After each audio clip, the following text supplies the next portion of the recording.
আসছিলাম, আমি দেখতে পেয়েছি অনেকগুলো প্রজেক্টর আছে, এলইডি আছে, অনেকগুলো এলইডি আছে, প্রজেক্টর আছে। মেহেরবানি করে আপনারা সেফ সাইডে যান, go to the safe zone.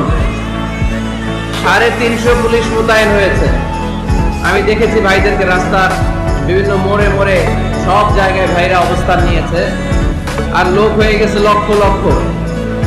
একমাত্র আল্লাহর রহমত আর আপনাদের আন্তরিক সহযোগিতা ছাড়া এই প্রোগ্রাম বাস্তবায়ন করা সম্ভব না।